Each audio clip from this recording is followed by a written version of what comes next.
Like, had you never met me, had you never come across me, and I had never said those words, I would have seen the life you would have led. Ugh. And everybody's like, oh my God, people hated it, you guys. People hated it that I sugarcoated things. But they didn't understand it's because they can't handle the truth. Okay, nobody can handle the truth. Welcome back, you guys. It's another ghostly update by Tassie. And for this one, I actually had a viewer contact me with a lot of great questions. Now, the questions, they are more taboo things that you don't really talk about. And these are questions related to the Hmong Shaman community. Now, it's considered taboo because it's basically the really bad side of shamans. And, these vlogs here is strictly my own experiences, what I myself have personally gone through, and to get to know me better.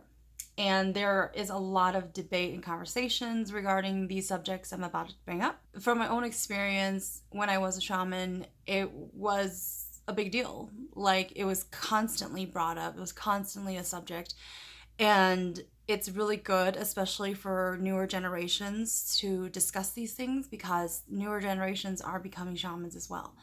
And it's important to just be aware of this side of the community.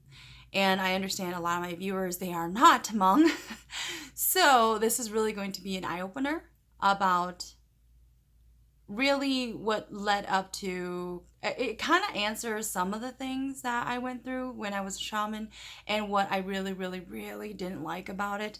So in a previous video, you guys know I had discussed how I was a shaman, I was a teacher, and then eventually I closed my shrine down and I'm no longer a practicing shaman. I'm sitting really good right now and I'm definitely enjoying this moment where I don't have a shrine up and I can say I'm not a practicing shaman. This is like my hiatus that I have been enjoying. I've been loving this right now. And in time, I know I will have to raise my shrine again. So without further ado, let's go ahead and talk about these subjects. And I want to apologize, my fridge is just turned on, so you're going to hear that. Now, the first question is going to be, how do you know which shaman to believe? All right. So in a previous video, I had discussed how shamans there are different levels of shamans, different sites. That's why people will see different things. Some will see further, some will see just a glimpse. So who do you actually believe, especially if you are getting conflicting answers? All right, so first off, it is not recommended that you go to a shaman who is very close to you. Like, knows you in your personal life, knows all the dirt on you, basically. It is not good for you to go to somebody who is very close to you. Now, with that being said, in the shaman world, there's a huge trust issue where nobody trusts each other. It's all about power and knowledge and shaman styles. There's a lot of prejudice in the shaman world, and so even though it seems like it's not the best thing to do to go to a shaman you don't know, imagine like your mom is a shaman and you always go to your mom. You always rely on your mom's view, what your mom is saying, what your mom sees. She will be a bit biased. Okay, so here's an example. When I was a shaman, and people came to me for services. These were not like healing services. These were like shayai. And when you say shayai, it's basically to look at someone's future, past, present. Is my husband cheating on me? Is my husband stealing money from me? Okay, like those are kind of questions that they would ask me. And I had to sugarcoat things because these were people I knew. These are people I knew. Like, how am I going to know you and your husband and I have to tell you, yeah, your husband's cheating on you? Like, I also know your husband. Even if I didn't know them. Even if I didn't know their husband, but I knew the girl. And the reason why I'm saying this, why I sugarcoat things, is because, so yes, there's a huge population who don't believe in shamans, right? They don't believe in whatever nonsense they're talking about. I used to be that person, so I completely understand. However, there are those people who will change their entire life based off of what a shaman says to them. Yes, even if I saw the truth, even if I saw your future, even if I know exactly what you're going to do, I don't want to be that person who changes you. Does that make sense? Like, even if I was around you and I knew your husband was cheating on you and you were blinded and you absolutely loved him and he was going to ruin your life, I am not going to be the person who's going to tell you, because I don't want to be that person. Because it's a lot for myself, for me to hold on to. Like, you know, like I would have aunties who would come to me and demand me to give them the DL on uncle. Like, I'm not going to, I'm going to get in trouble for this. Like, so there is a lot of biasness when it comes to this. That's why I do recommend you seeking out different shamans, someone who's not close to you. And it's really hard because shamans aren't in the yellow pages. You're not going to find them there. You have to, it's all word of mouth. It's all about who you know. So it's best just start asking people. You'll be amazed. You'll be absolutely amazed how many people know of a shaman. Like, for anybody in the Hmong community right now, if you think about stories you've heard in passing, somebody may have mentioned, oh, their sister-in-law became a shaman or their brother-in-law became a shaman. You will just know these random bits and pieces of information. And you may not have paid any mind, but you knew. And then what you could do, that person could go and actually do thorough research on who that shaman is. And then you could go and see that shaman. So it's really, that's really how it works. It's, that's what I would definitely recommend. Now, another theory is that you should always seek out 3 shamans. That sounds like a lot, especially for people who don't know any shamans. But the reason why it is good for you to seek out 3 of them is because there's a story or like a myth that the heavens will always tell 2 truths and 1 lie. So, and the lie, whoever gets the lie, okay, it's not because that shaman is not a good shaman. It is strictly because that is what the heaven told you, because you are seeking out different answers. So you're supposed to go to these random shamans, and the heavens will, whichever 2 stories are the closest alike, that's the one you should go with. The one that's way off, that's probably not the one you should go with. And there's a lot that goes into that too, because some shamans are just really, really gifted. And so they may even see something, but it could be something else, like in addition to your issue. You know what I'm saying? So it's kind of like you have to go with your gut instinct on who you want to believe, who you want to trust. Now, that is going to bring us to the next part about money and shamans. So, the money issue. I have heard so many times, especially becoming a shaman, even when people didn't know I was a shaman, people would always talk about how shamans just want money. And, you know, there are very gullible people who will go to a shaman and, like, they will just hand out, like, $1,000. They'll just have cash randomly. Okay, like, not the shaman, the people looking for the shaman. People will spend an enormous amount of money on shamans. And here's the thing. It all depends on the shaman's line. When you become a shaman, you have a teacher, right? Whatever your teacher teaches you, you have to do the exact same thing. So whatever your teacher charges, you have to charge the same amount, even if you don't agree with it. That is what you carry as being part of that line of shamans. And when you have a teacher, some of that teacher's abilities will come to their students. Not all, because you're not going to be exactly alike. But let's say you were not, like for example, I once had a student, and my student was not going to be somebody who was clairvoyant. But then a part of me went to them so that they would have a little bit of it. They didn't fully understand it or how to use it, but then because they got a little bit of it, they kept trying to just focus on the clairvoyance, but it was just a little bit. It wasn't like, bam, you're going to be clairvoyant, okay? But they will end up, you know, like a little bit of it will brush off onto their students, right? Same thing with fees, okay? So for my lineage, I was taught, and this is my master's teaching that came to me that I have to do. If you, okay, so like, let's say, okay, so for, I'm going everywhere. I'm sorry. right, so my teacher does not charge to look at an illness. All right, if you're having nightmares, your daughter or your son, anybody, they're having nightmares, there's something wrong with them, something wrong with their arm, they're like, okay, there is no fee for that, for me to go and look. All right, now the fee part though, that comes in. So before that even happens, typically, this is what would happen if you had came to me, okay? So you would come to me to look at something. I would go into the spirit world and I would figure out what my Huaneng are telling me is wrong with you now. And then I would come back and I would tell you, and you're right there as I'm doing it. It's not like I leave the room or something, okay? When I said come back, I was thinking about when I returned from the spirit world. That's why. All right, so then when I'm back with you, I would basically relay the message and what I saw. All right, now what happens is I have to give you a promise. And if the promise comes true, then it means what I said was correct. If it does not come true, you need to find a different shaman. So if I told you in 3 days from now, you're going to be completely healed. When you are healed, that is when we have to have a ceremony done for you.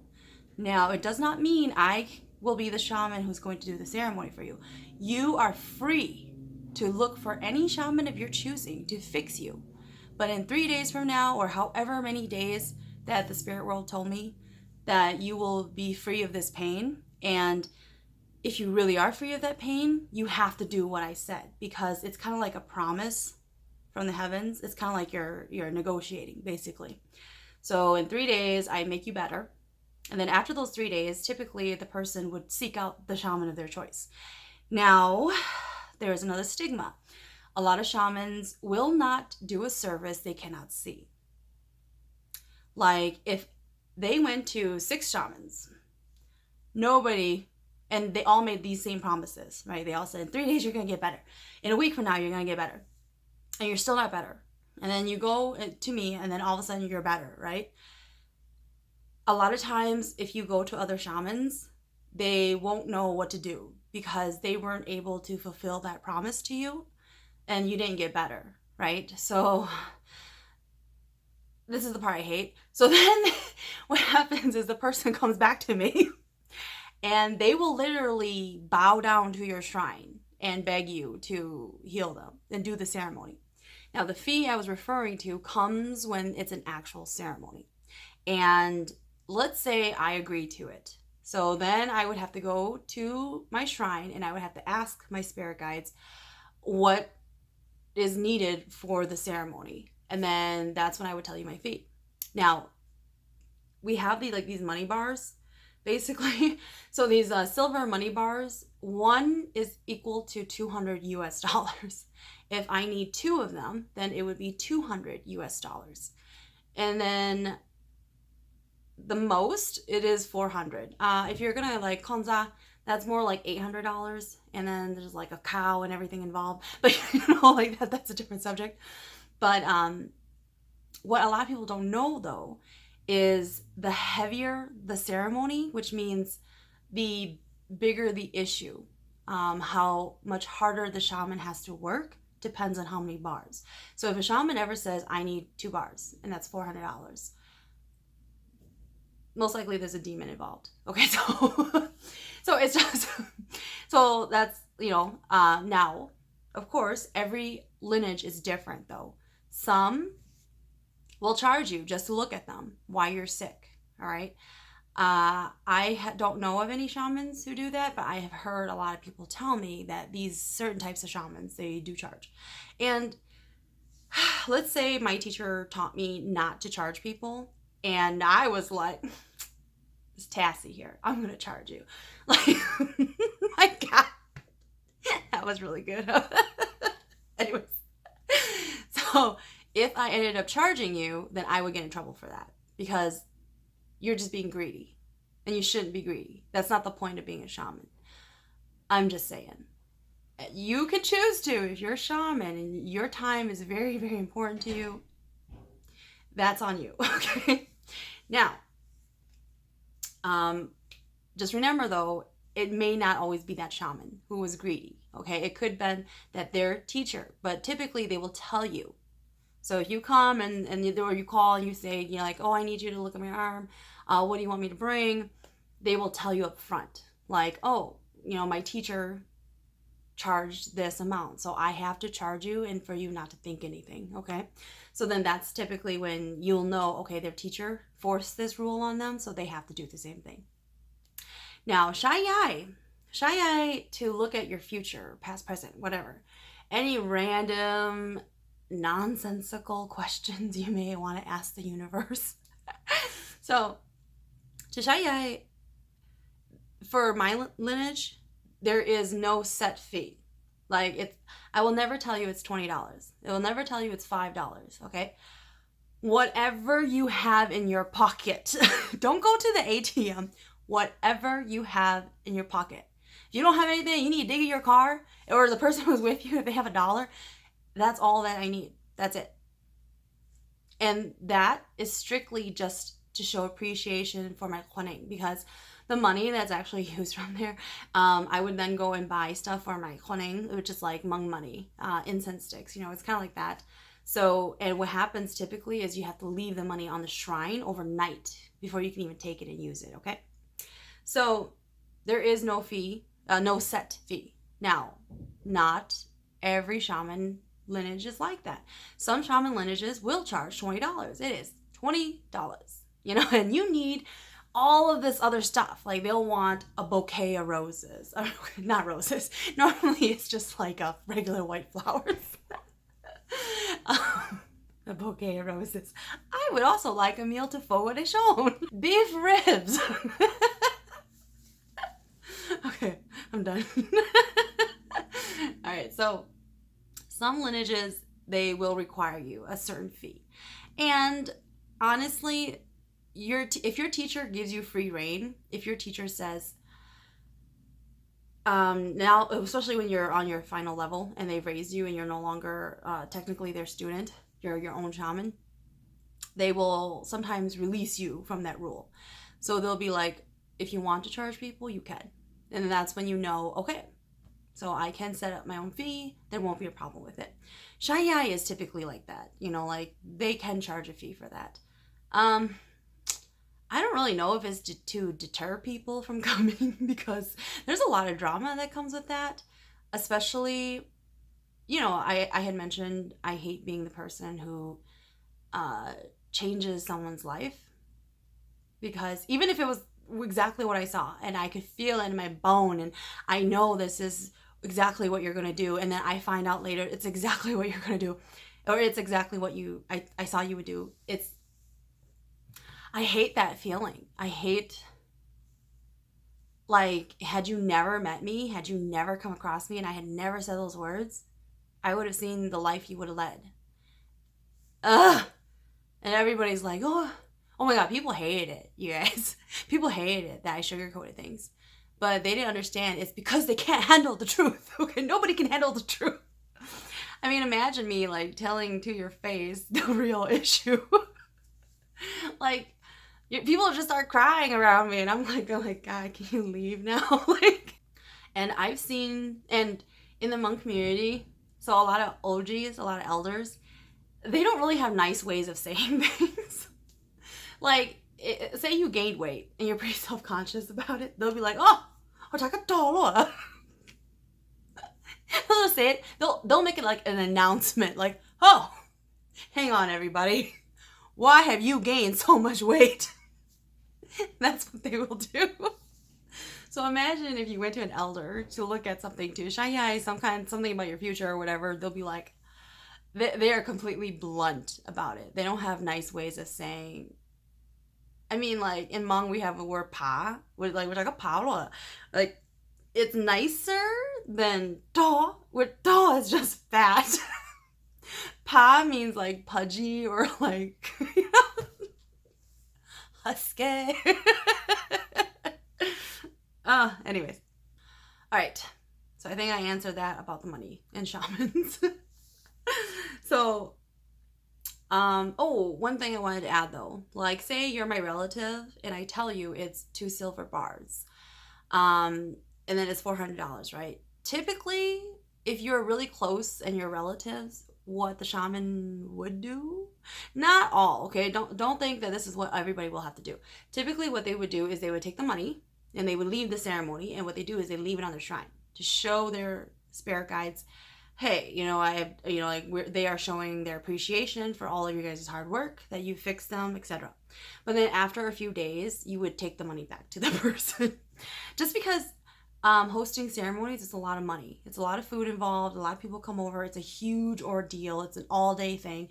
So if they're really close to you, like blood related, typically that's what you should do, just because it's family. You really should just be helping family. I'm not saying everybody has to do that. I'm just saying. Okay. And then I was asked if I was a shaman and you came and you begged me to look at something for you, right? And I'm in the spirit world. I'm doing all this stuff. And typically when you're in the spirit world, you are wearing like a cap, right? So it's covering your face. And the person asks, what if you're doing it and you're looking initially for what that person wanted, and then that person on the outside suddenly puts like money or puts something else onto your shrine and says, oh, and while you're in the spirit world, can you also look for this? I have never, ever come across a scenario like that. Typically, the people who do that, which means they don't have any type of embarrassment. They're not shy about this kind of thing. It does show a lack of respect for the shaman. Now, typically what happens to the shaman, all right? So some shamans will be okay with it. They'll just do it. Others will become very mad. They will become super irate, and then they will refuse to do it.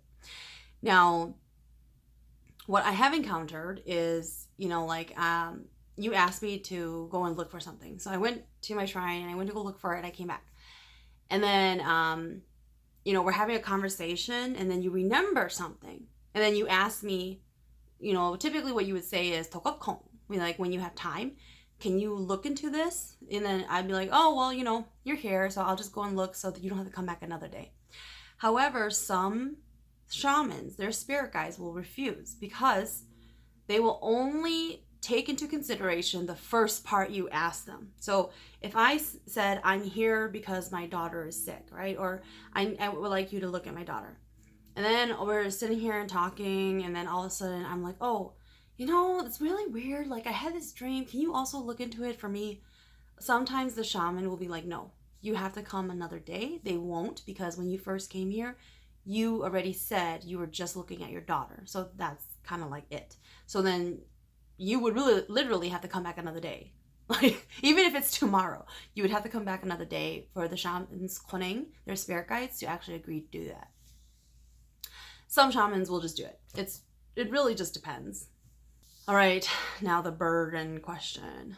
So I was also asked about shamans who hurt one another. In the shaman community, there are a lot of shamans who will try and hurt other shamans. I mean, it's bad enough that demons are always trying to do it, but then when you have another shaman who will purposely send, this part might scare people, but shamans have the ability, some shamans have the ability to harm people. And it seems so odd because a shaman is meant to heal. However, when somebody has such powers and they get mad, they may do things to hurt somebody else. So it's such a hard subject to talk about. The drama in the Hmong Shaman community, it's like you wouldn't believe it. Like, unless you are part of that world, you will never believe the amount of drama. Like, siblings will turn against each other.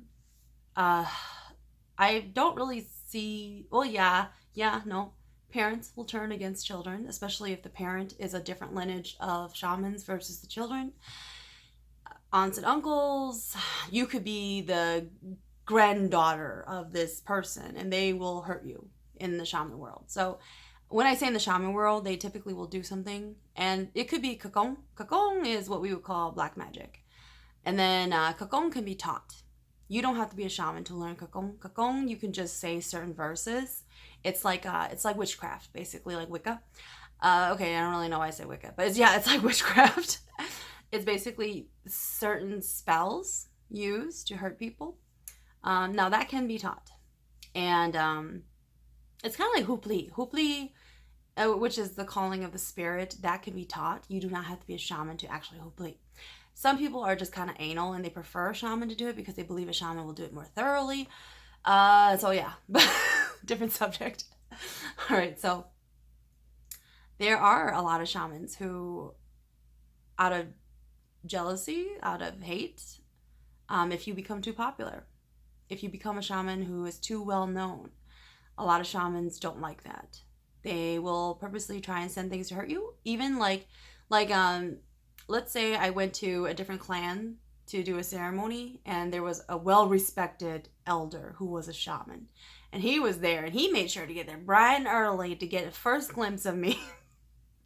He will sit there and he will stare at me the entire time as I do my stuff, and they will try to send things to hurt you. They will, it's something as easy as just touching you, like shaking your hand, or brushing past you. They can actually leave something on you. All right. It's so hard because a lot of shamans won't take that laying down. So then you start a war, and that can start a lot of hate, a lot of wars. Because let's say I have 5 students and I tell my students about this guy. My 5 students could then go and do something to them too, even though they're not supposed to. They could. Same thing if I have 5 friends who are shamans. They could do the same thing. So it's just, it's a really dark side that I have seen. I've never experienced it. But I have seen and known personally shamans, a lot of shamans.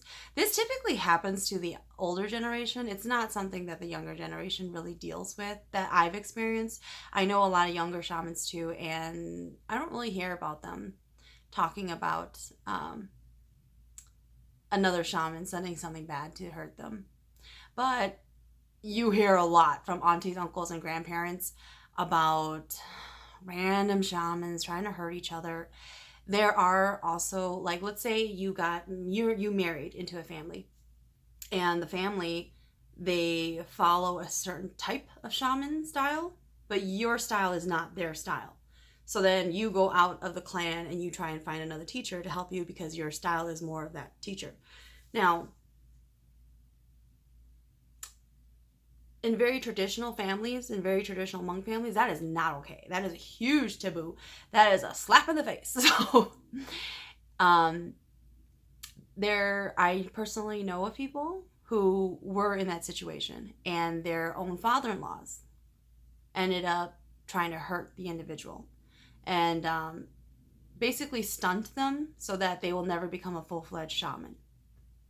Long story short, this person is not a full-fledged shaman. They ended up putting down their shrine, and they are no longer a practicing shaman. You go through a lot of emotional distress because you can feel that your spirit guides are extremely upset and sad, but they don't know who can help them so that they can become a shaman, like a full-fledged shaman. The teacher of the individual, they ended up breaking off too. So then this person who was once a shaman, they couldn't become a full shaman. It is very, very, I don't know. It's just very, really, really crazy. It's a lot of drama. It's just, it's not very healthy because when people are not accepting of different styles, because people are very judgmental. They'll look at shamans and they'll be like, what is this person doing? Like, for me, as long as the person healed it, as long as the person did what they were supposed to do, I don't care if you're just walking around the house like doing nothing, but then magically they're healed. Amazing shaman. There are certain ways around those scenarios. It all depends on the shaman's level too. because certain shamans who have a lot of knowledge, they are just granted a lot of knowledge. They know how to do things where they don't have to be taught by somebody else. Their spirit guides will just automatically tell them what they will do to get rid of this pain or the stunt that is being put on them. But the problem is, if the shaman's level isn't that high, they won't be able to undo the magic spell on them so that they're healed. Because it's so insane, that's why this is such a huge taboo where people don't really talk about it unless it's behind closed doors. I don't know anybody who's like young, like my age or younger, who's a shaman who actually went through those kind of things. This is another hard subject. Sometimes people will be fed misinformation. Okay, like, I can't even say that without explaining it because nobody would get it. So let's say you have a teacher and you're struggling in your shaman journey. Sometimes people will believe, what happens is, okay, so like let's say you have a teacher and you're just struggling and your teacher can't figure out why you're struggling so much. So then sometimes what happens is a student will seek out another shaman. This is a side deal now.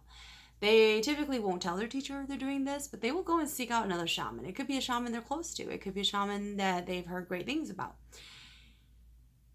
Let's just say theoretically that shaman that the student went to go look at said, oh, your teacher is getting rid of your Huaneng, your spirit guides, because your teacher basically like is supposed to let some down, but then you're supposed to go and get the rest. Now, what your teacher can do though, if you are struggling in your shaman journey and things aren't lining up, things aren't making sense, they do this thing called Li Hua, which means literally your teacher is getting rid of some Huaneng because they are not good for you. And that can be misconstrued as the student thinking the teacher is being pure evil and is like taking all their Huaneng away from them and keeping it for themselves or something. And then relationships between teacher and students get very hot and messy. I have seen it firsthand, and it's another thing you don't want to be involved with. And so it's just, I don't know, it's so touchy. It's very, very touchy subject. Even saying that your Huaneng aren't good, and that's why your teacher wants to li, basically, you know, like filter them out. That is also very hard for shamans to hear because it's kind of like someone telling you your kids are bad, so you have to get rid of them. Like, literally, you had bad children. We should get rid of 2 of them, but keep the other one. You know, like pick your favorite kid. We'll get rid of the other ones. That's exactly what it's like. So what happens is shamans, they take offense to it. And the spirit guides will make the shaman feel very upset about it, especially if they hear their teacher say it. Now, me having said that now, you're going to wonder, is it true? Are there bad Huaneng? There is not bad Huaneng. There are Huaneng that may be bad for you, okay? So, a Huaneng, again, is your spirit guide. The heavens don't create evil spirit guides. Does that make sense? It's kind of like angels. Well, except for fallen ones. But weren't those the ones who went to go fight Lucifer? Okay, except for like Lucifer. I don't know. All right. So the heavens don't intentionally create evil beings. But what happens, like let's say the gossiping ones, right? The ones who will tell you everything that somebody said about you. They're not evil. They're not bad. They're doing what they were born to do. That is their job. That is their task. That's it. Okay? But the reason why they are considered bad for you is because it will make you have bad judgment at times, where you'll be like what I ended up doing, where I shut my doors and I didn't want to see anybody. I didn't want to do ceremonies for anybody. Now, the thing though is that they are trying to help you foresee your own future so that you know all of the bad that will come, to prepare you, right? that is what their intent is. But it's not always good to have that, because it turns you very, very negative, because you're getting all this information and you can feel it and you can see it. And so it can really mess you up mentally. And it just makes you not want to be around people. So it's not that they're bad. It is just, they may not always be the best for you. Just, yeah. So it's just like super strong Huareng that can move mountains, you know, like the ones who could kill somebody, like an actual human being, not just a demon. Basically, the shamans who have the ability to kill a demon, they would also have the ability to very seriously injure a human. It is all in how you use it. So Huareng can't go bad. They can't become evil. Only the shaman who is wielding them can become evil. It's really hard to say what's evil or not, because it all depends on which side you're on. You know, like imagine if a shaman that's well known sees all these things and truths about you, and then also mentions that your teacher is intentionally harming you. Who are you going to trust? This person or your teacher, who you are kind of suspecting because you're struggling in your shaman journey, and you're going to easily blame it on your teacher. It's hard. It's very, very hard. And thank God I didn't go through any of that.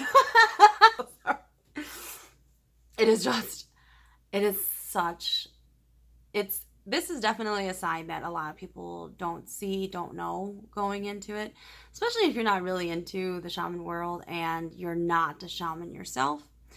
So it's just first-handedly, I have known people, all of the stories I just went through, I've personally known people who went through all of those scenarios. And I mean, why didn't you do anything about it, Tassie? It's not my problem. You know, like they're not my student. They were students of my teacher. They were people I actually knew. They were shamans from other teachers. They had teachers. Like, how do you think the teacher would have felt if I ended up having to save their student? It would have been horrible if their student moves over and wants to become my student. Like, no, I don't play that game. Like, you found your teacher, you stick with them now. It's just, it's so hard, because a lot of it goes back to the different levels of a shaman and their different skills. Oh, and people don't like hearing about the levels either. I forgot to tell you that. So unless you're from a very high level, you don't like to hear about levels. I mean, come on, imagine if you're a shaman and you have your stigma about shamans, that you're going to have this great magical life, and then someone keeps telling you, oh, you're just a low-level shaman. And they never confide in you. They never come to you for services. They just let you be because you're fine. You know, like, it's not good to hear that. And it's hard even if you're a fan favorite, okay? Because you don't want to be a fan favorite. I would rather be forgotten in the closet, because you don't want people looking at you like, thank God I don't have a shrine. Oh, thank God. I'm like a civilian. I love it, you guys. All right. I'm going to have to shorten this a lot. Thanks for watching my latest ghostly update. Until next time.